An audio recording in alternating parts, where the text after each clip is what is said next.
Young people should be involved in policy making, decision making. I think it's important for everybody to be involved, to feel they're part of something, but especially with youth, because they're so easily overlooked that the adults think that they can decide over them.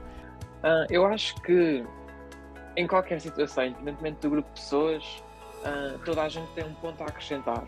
When you're working with different generations, you learn from each other, you learn from their experiences, and working together allows for kind of alternative avenues to implement and to disseminate these solutions. It's our responsibility to give them the tools to create stronger and more inclusive communities in the future.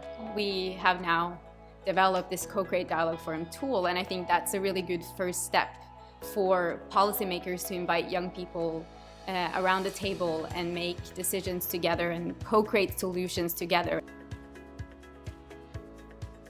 An important aspect of the dialogue forum is that it tried to create a more equal status between the groups. Não há qualquer tipo de hierarquias, somos todos iguais e conseguimos ter ali uma conversa que nos permite, de facto, aprender mais e conhecer mais. The tool we talk about helps its users to collaborate and communicate very efficiently, regardless of their age, job, etc. It has been a different and a new way to sit them all together and talk about the issues that are relevant for the project.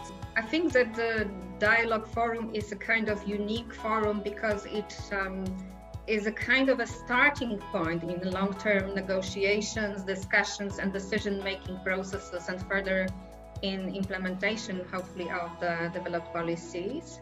A lot of it was really about thinking about things differently and embedding the ideas that had come up in the dialogue forum into future work. Using a tool like Co-Create has allowed us to then kind of like pull out these very specific demands and then use them to then contribute to a high level framework. Så jo det spesielt dette med slutten at alle skal engasjere seg i noe videre og ta ting videre, så vil vi sikre at vi kan få utvikle det, og at det ikke bare er noe vi snakker om. We can develop our next generation leaders. We'll have really strong leaders that have experience and more training in the space, and will ultimately hopefully learn from the mistakes or the successes of the past generation. Jeg tenker at det absolutt bør tilrettelegges mer for sånn type aktivitet, både lokalt og regionalt og nasjonalt og internasjonalt, på alle nivåer rett og slett. So this is just creating a super foundation for future advocacy work of, giving young people a seat at the table. Precisely be used to have an issue, unpack it, revisit it, and consider what can we do next and what can I do in the end. Så at vi kan komme til enighet og utveksle erfaringer og meninger og sammen komme til en beslutning som er bærekraftig både i dag og i morgen og om et år. It is an important outcome just to see how a tool like this can be used to engage young people. I'm really hoping that more people around the world can use this tool to have these conversations, that we can, stop just talking and talking, but actually seeing action happen.